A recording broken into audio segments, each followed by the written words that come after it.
दुनिया का सबसे बड़ा बाजार है हम, खरीदार भी हम, बेचते भी हम हैं, उपभोक्ता भी हम हैं, लेकिन बनता किसी और देश में है।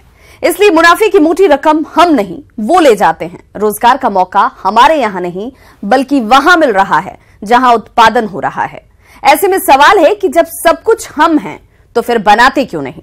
और इसी क्यों का जवाब है मेक इन इंडिया।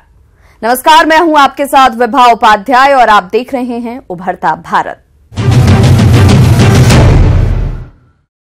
दम उनमें नहीं जो गिनती में ज्यादा हूं, दम उनमें भी नहीं जो आकार में बड़े हूं। सिर्फ बड़ा बाजार होने से भी कोई दमदार नहीं हो सकता। अगर दमदार बनना है तो फिर बनाना पड़ेगा, उत्पादन को बढ़ाना पड़ेगा और अपना प्रोडक्ट दुनिया को दिखाना पड़ेगा। और इसी कोशिश का नाम है मेक इन इंडिया। उत्पादन बढ़ाकर ही रोजगार बढ़ा पाएगा देश। पूरी दुनिया में अपना प्रोडक्ट पहुंचाएगा देश। मेक इन इंडिया के जरिए दम दिखाएगा देश। दुनिया के किसी भी देश में जाकर के बेचिए, लेकिन निर्माण यहां कीजिए, मैन्युफैक्चर यहां कीजिए। हमारे पास स्किल है, टैलेंट है, डिसिप्लिन है, कुछ कर गुजरने का इरादा है। तारीख 15 अगस्त 2014, जगह लाल किला की प्राचीर, मौका स्वतंत्रता दिवस। यूं तो ये भाषण घंटे भर से भी ज्यादा चला, लेकिन इस दौरान जो एक बात 29 सेकंड में कही गई, यकीन जानिए उसी योजना को सफल बनाकर देश की तकदीर संवारी जा सकती है। चलिए सबसे पहले 4.5 साल पुरानी 29 सेकंड वाली वो बातें सुन लीजिए।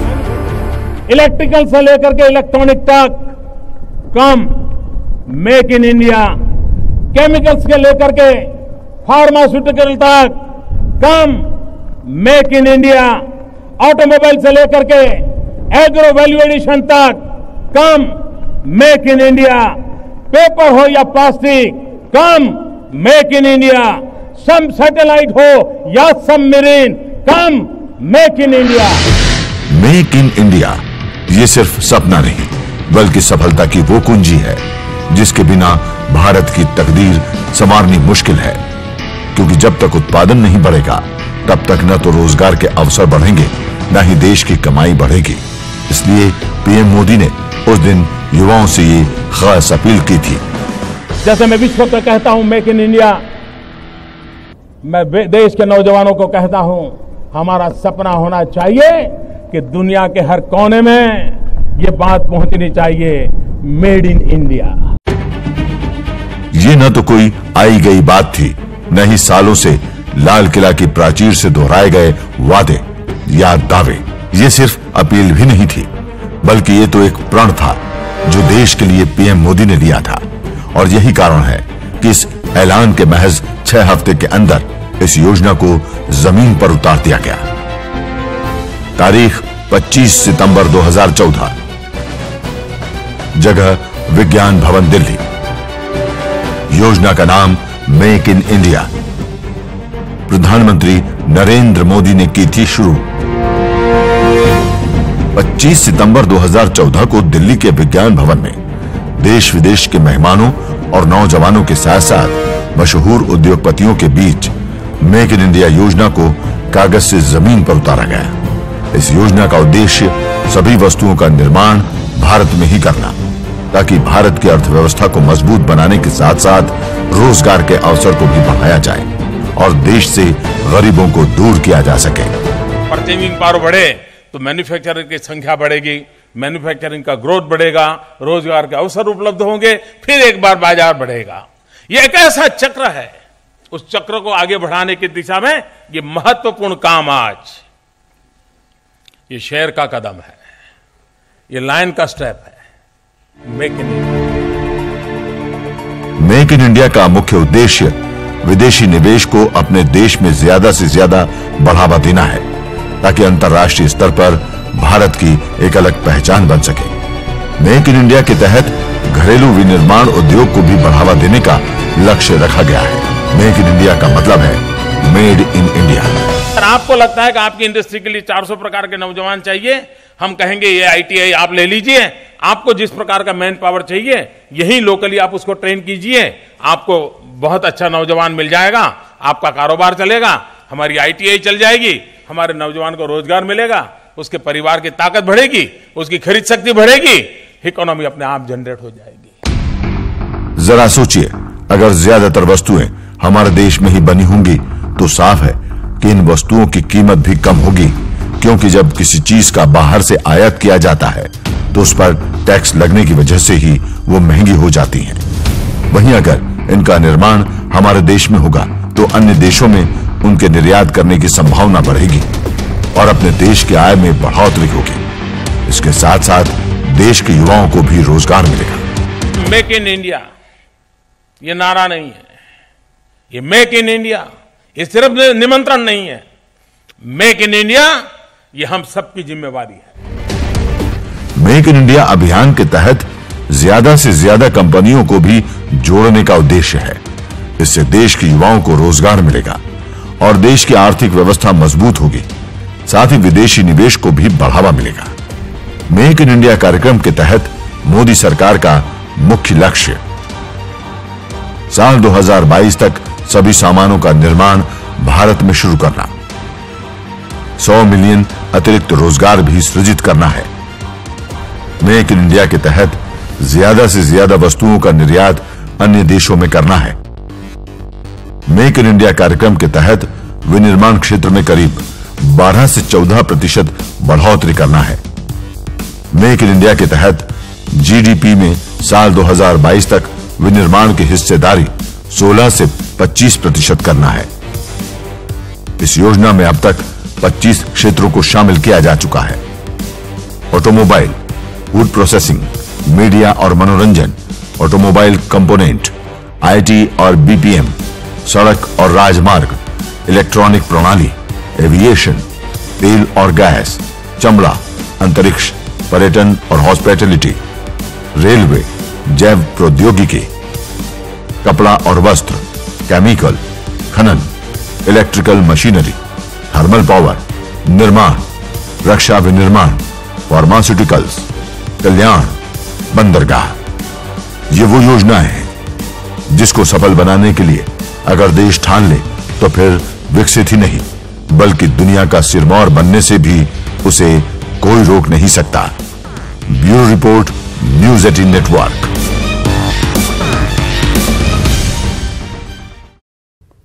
मेक इन इंडिया के शेर की दहाड़ अब भारत के कोने कोने में गूंजने लगी है। चाहे संस्कृति के विस्तार की बात हो या फिर सफाई के बाद निकले कूड़े के जरिए पैसे कमाने की, अब एक दो नहीं बल्कि कई ऐसे क्षेत्र हैं जिनमें तेजी से काम होने लगे हैं। मेक इन इंडिया के जरिए संस्कृति का विस्तार। अब दुनिया भर में भारतीय कला का होगा प्रसार। कचरे की होगी सफाई तो बढ़ेगी देश की कमाई। वेस्ट को बेस्ट में बदलने से देश में आएगी बहार। आने वाले समय में हिंदुस्तान में वेस्ट में से वेल्थ का एक बहुत बड़े बिजनेस की संभावना है। वेस्ट में से वेल्थ। करीब 4.5 साल पहले पीएम मोदी ने एक बात कही थी, तब शायद ही किसी को उस बात पर भरोसा हुआ हो, लेकिन अब वो सपना साकार हो रहा है। तब जो पीएम ने कहा था अब वो 100% सच हो रहा है, और कहीं दूर दराज इलाके में नहीं बल्कि देश की राजधानी दिल्ली में। सफेद शर्ट और काली टाई में निकले ये लोग गली गली घूमकर कूड़ा इकट्ठा कर रहे हैं। इन्होंने कूड़े को 2 श्रेणी में बांट दिया है, एक वो जो गीला हो और दूसरा वो जो सूखा और हरी सब्जियों का बचा खुचा हो। इन दोनों प्रकार के कूड़ों से 2 तरीके का काम लिया जाता है। बचे खुचे खाने से गाय के लिए पौष्टिक आहार तैयार किया जाता है, जबकि दूसरे से जैविक खाद तैयार किया जाता है। इस खाद को लोगों तक पहुंचाएंगे और इससे जो आमदनी होगी ये इनके सैलरी में काम आएगी, और ऐसे बहुत सारे लाभ इसी के एक कार्य के साथ आ सकते हैं। दिल्ली के रमेश नगर में रहते हैं मनोज, जिन्होंने इस इलाके में सफाई के साथ साथ कमाई करने का यह काम शुरू किया था। लेकिन अब इनके पास 17 लोगों की टीम है जो हर दिन तकरीबन 200 घरों से कचरा इकट्ठा करती है। सुनिए इन लोगों को कहां से आया ये आइडिया। मैं कूड़े को समस्या नहीं मानता हूं। आज की तारीख में हम जिस तरह से कूड़े को हैंडल करते हैं वो समस्या है, तो उसको समाधान ढूंढने के लिए जब मैं निकल पड़ा तो ये रास्ता हमने चुन लिया। स्थानीय लोगों को भी मनोज की टीम का ये काम बेहद रास आ रहा है। अच्छा है कि आपका कचरा यूज हो रहा है। हाँ, कुछ तो काम आ रहा है ना। फिर वही खाद बनेगा, वो पौधों में जाएगा, पौधे भी अच्छे से पनपेंगे, उसके लिए तो अच्छा ही है। इसे कहते हैं आम के आम गुठली के दाम। समाज सेवा भी हो रही है और कमाई का जरिया भी निकल आया है। मनोज अब ऑनलाइन भी अपनी कंपोस्ट खाद को बेच रहे हैं। मनोज की ही तरह एक विक्रेता है सुमन, जो दिल्ली के ब्रिज विहार में रहती हैं और पिछले 20 सालों से ये वैसे हैंडीक्राफ्ट के काम से जुड़ी है, जिसमें भारतीय संस्कृति की झलक हो। इनका ये काम न सिर्फ भारत में बल्कि विदेशों में भी काफी पसंद किया जा रहा है। और ये सब काम करने के लिए सुमन के साथ कोई एक्सपर्ट की टीम नहीं, बल्कि वैसी महिलाओं की टीम है जो या तो बहुत ही छोटे क्षेत्र से आती हैं, या फिर जिनके पास काम नहीं है, या वैसी महिलाएं जिन्हें उनके घरों में उचित सम्मान नहीं मिलता। मैंने अपने आजू बाजू की इन औरतों को जमा किया, इनको काम सिखाना शुरू किया और ये बहुत अच्छा काम करने लगी और जो प्रोडक्ट मैं बनाई उसकी मेरी डिमांड भी बढ़ने लगी। तो central cottage emporium, handloom, handicraft export corporation. कम पढ़ी लिखी और जरूरतमंद महिलाओं को सुमन ने काम सिखाया। फिर घर सजाने वाली चीजों के साथ साथ गिफ्ट आइटम्स और फर्नीचर से जुड़ी छोटी छोटी चीजें बनाने लगी और उसमें भारतीय कला के चटक रंग भरने लगी। यही वजह है कि दिन ब दिन इनकी शोहरत बढ़ती जा रही है। और अब तो इंडिया के कोई ऐसा शोरूम नहीं है जिसमें आकृति आर्ट का बना हुआ सामान न जाता हो। सिर्फ देश ही नहीं, अब तो विदेशों तक इनकी पहुंच बन गई है। चीन, यूके और यूएसए जैसे कई देशों में भी इनके सामानों की मांग बढ़ती जा रही है और ये सब मुमकिन हो रहा है मेक इन इंडिया के जरिए। Bureau report, news 18 network. Modi सरकार की मेक इन इंडिया योजना हरियाणा में रंग लाने लगी है। मेक इन इंडिया के तहत अब तक प्रदेश में 7,000 से ज्यादा नए उद्योग लग चुके हैं, जिनमें 1 लाख से ज्यादा युवाओं को रोजगार मिला है। ये है गुरुग्राम, राजधानी दिल्ली के दक्षिण पश्चिम छोर से सटा हरियाणा का जिला। काम की तलाश में यहां रोजाना सैकड़ों लोग आते हैं और इस इंडस्ट्रियल मॉडल टाउनशिप में पनाह पाते हैं।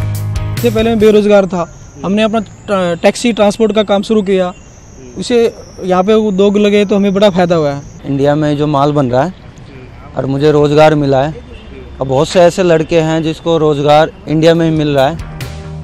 कार से लेकर मोबाइल फोन तक गुरुग्राम के मनेसर में स्थित इस इंडस्ट्रियल मॉडल टाउनशिप में छोटी बड़ी कई कंपनियां हैं और ये सब मुमकिन हुआ है मेक इन इंडिया के तहत, जिसका उद्देश्य है भारत में उद्योग लगाने के लिए माहौल तैयार करना। सुनिए हरियाणा सरकार ने इसके लिए सबसे पहले कौन सा कदम उठाया। 2015 में नई गवर्नमेंट बनते ही एक हरियाणा एंटरप्राइज प्रमोशन पॉलिसी बनाई और दूसरा उसके साथ काम हमारा शुरू हो गया। उसके बाद एक ग्लोबल हरियाणा समिट की हमने, जिसमें सारे इन्वेस्टर्स को इनवाइट किया, आमंत्रित किया कि भाई आप आइए हरियाणा पैसा लगाएं। औद्योगिकीकरण का अगर कोई सबसे बड़ा दुश्मन है तो वो है इंस्पेक्टर राज, यानी वो पुराना तरीका जिसके तहत लाइसेंस लेने के लिए उद्योगपतियों को दफ्तर दफ्तर चक्कर काटने पड़ते थे, महीनों धक्के खाने पड़ते थे। लेकिन मेक इन इंडिया के ऐलान के साथ ही हरियाणा सरकार ने इन तमाम कमियों को दुरुस्त कर लिया। ईज ऑफ डूइंग बिजनेस का हमने काम शुरू किया। एक नया कानून बनाया, Haryana enterprise promotion act, Haryana enterprise promotion rule. उस पॉलिसी के तहत पॉलिसी पहले बनाई हरियाणा एंटरप्राइज प्रमोशन पॉलिसी, जिसमें इंसेंटिव्स दिए इन्वेस्टर्स को और एक सिंगल रूफ स्ट्रक्चर बना दिया कि आपको कहीं जाने की जरूरत नहीं, एक हमारा पोर्टल बन गया, उस पर आप अपना अप्लाई करो, सारी अप्रूवल सैंक्शन एक छत के नीचे आपको मिल जाया करेंगे। सरकार के इस कदम से प्रदेश को फायदा भी हुआ। मेक इन इंडिया योजना शुरू होने से पहले नए उद्योग लगाने के लिए माहौल तैयार करने के मामले में देश में 14वें स्थान पर था हरियाणा, लेकिन अब ईज ऑफ डूइंग बिजनेस के मामले में ये तीसरे पायदान पर पहुंच चुका है। राज्य में अब 7,000 से ज्यादा नए उद्योग लग चुके हैं, जिनमें 1 लाख से ज्यादा लोगों को नौकरी भी मिली है। तो हमारे कॉमन एप्लीकेशन फॉर्म में जो कंप्लीट सर्विसेज ले चुकी हैं, पाइपलाइन में 25,000 हैं, अभी 7,000 तो कंप्लीट ले चुकी हैं। 1 लाख से ऊपर की करीब एम्प्लॉयमेंट जनरेट हो चुकी है, जो हमारे पास डेटा है अभी। और अगर ये सारे प्रोजेक्ट 25,000 हमारे कैफ इंप्लीमेंट हो गए तो 5 लाख से ऊपर प्लस जो है युवाओं को इसमें रोजगार मिल सकता है। मेक इन इंडिया के तहत छोटे और नए उद्योग लगाने वाले लोगों को भी कई फायदे हुए हैं। ऐसी ही एक कंपनी है डिटेल, जिसने न सिर्फ दुनिया का सबसे सस्ता मोबाइल सिर्फ 299 में तैयार किया, बल्कि सबसे सस्ते दर पर टीवी भी बनाया।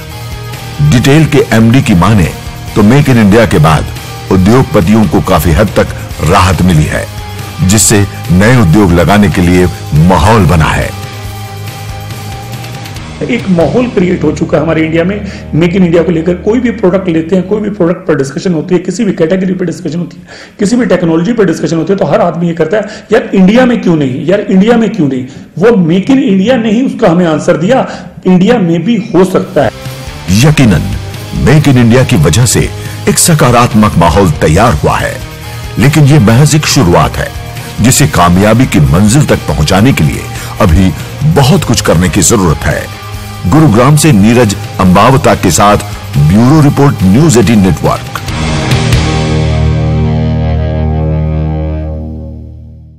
मेक इन इंडिया सिर्फ सामान के उत्पादन से ही नहीं, बल्कि देश के सम्मान और शौर्य से भी जुड़ा है। यकीन नहीं होता तो चलिए आपको लेकर चलते हैं गुजरात के हजीरा, जहां देश की आन बान और शान में नई जान फूंक रहा है वज्र।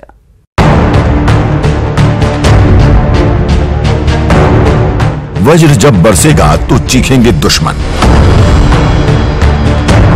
दुश्मनों को ढूंढ ढूंढ कर करेगा तबाह। 21वीं सदी का ब्रह्मास्त्र है K9 वज्र। मेक इन इंडिया के तहत बना बुलंद टैंक।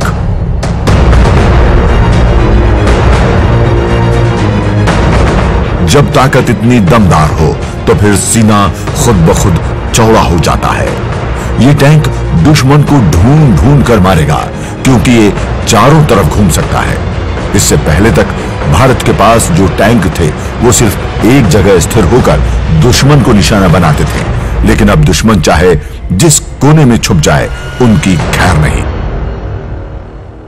47 किलो का गोला 43 किलोमीटर तक फायर कर सकता है और काफी एक्यूरेसी से फायर कर सकता है। पहले जानिए इस टैंक को। इसका नाम है K9 वज्र, जिसे 19 जनवरी को देश को समर्पित किया गया। पीएम मोदी ने इस टैंक की सवारी कर इसका जायजा लिया। अब ये टैंक सेना के बड़े बेड़े में शामिल हो चुके हैं।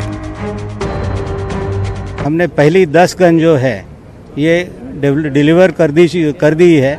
ये डिलीवरी करने के बाद इसका टेस्टिंग कंप्लीट करके आर्मी में इसका जो है इंडक्शन वो हो चुका है। देश की इस वज्र ताकत पर फख्र करने वाली कई खूबियां हैं, लेकिन जो सबसे बड़ी खूबी है वो है इस टैंक का देश में बनना। सेना के पास पहले से जितने टैंक हैं वो सब विदेशी हैं, लेकिन वज्र देश में बना हुआ पहला टैंक है। K9 वज्र के निर्माण के लिए 2018 में L&T ने साउथ कोरिया की कंपनी हानवा टेकविन के साथ करार की घोषणा की थी और 2019 के पहले महीने में ही मेक इन इंडिया के तहत बना ये टैंक सेना की ताकत में इजाफा कर दिया है। 70% हिंदुस्तान में डिफेंस गुड जो थे ये इंपोर्ट होते थे। ये इंपोर्ट का ट्रेंड जो है रिड्यूस करना, ये पूरा इसका इनिशिएटिव था अंडर मेक इन इंडिया। चलिए अब आपको इस टैंक की ताकत से रूबरू कराते हैं। ये तोप 1 किलोमीटर दूरी पर बने दुश्मन के बंकर और टैंकों को भी तबाह करने में सक्षम है। इस टैंक का वजन 47 टन है, जबकि लंबाई 12 मीटर है और ऊंचाई 2.73 मीटर है। ये तोप 3 मिनट में 15 राउंड की गोलीबारी कर सकती है और 60 मिनटों में लगातार 60 राउंड की फायरिंग भी कर सकती है। इसकी क्षमता 60 किलोमीटर प्रति घंटा से अधिक गति की है। यह स्वसंचालित मिसाइल है जिसका इस्तेमाल युद्ध क्षेत्र में किया जा सकता है। यह अपनी लंबी फायरिंग रेंज के साथ फायर सपोर्ट भी देती है। इसमें कैनल बेस्ड आर्टिलरी सिस्टम है जिसकी कैपेसिटी 40 से 42 किलोमीटर तक है। इसकी ऑपरेशनल रेंज 480 किलोमीटर है। लेकिन इस टैंक की एक ऐसी खूबी है जो बाकी सभी खूबियों में 4 चांद लगा रही है। सुनिए वो क्या है। जैसे बैटल टैंक बेस्ड कोई सिस्टम है या मेन बैटल टैंक है या आर्मर्ड जो इन्फेंट्री कॉम्बैट व्हीकल्स होते हैं, ये क्लास के व्हीकल्स ये फैक्ट्री में बन पाएंगे। मेक इन इंडिया के तहत इस टैंक को सूरत के L&T प्लांट में विकसित किया गया है। यहां आगे चलकर 100 होवित्जर तोप और अन्य सैन्य हथियार भी बनाए जाएंगे। पूरी टेक्नोलॉजी जो है वो हिंदुस्तानी है। It is indigenous. Fire control system जो है वो हिंदुस्तान में डिजाइन करके यहाँ बनी है। बेसिक गन जैसे है इंपोर्ट होता है, लेकिन मेजर इलेक्ट्रॉनिक्स और जो एनहांसिंग है इसका, वो एनहांसमेंट जो है वो सारी हिंदुस्तान से बनी है। K9 वज्र सेना में शामिल हो गया है, जिससे भारत की सुरक्षा के साथ साथ पीएम मोदी का मिशन मेक इन इंडिया भी एक कदम और आगे बढ़ गया है। सूरत से फरीद खान के साथ ब्यूरो रिपोर्ट, न्यूज़ 18 नेटवर्क। इसमें कोई शक नहीं कि मेक इन इंडिया ही सफलता का वो मंत्र है जिससे देश का विकास मुमकिन है। जब कोई चीज हम खुद बनाएंगे तो हम उससे सिर्फ कमाएंगे ही नहीं, बल्कि रोजगार के साधन भी बढ़ेंगे। इस बुलेटिन में बस इतना ही। बाकी देश और दुनिया की ताजा तरीन खबरों के लिए बने रहिए न्यूज़ 18 के साथ। नमस्कार।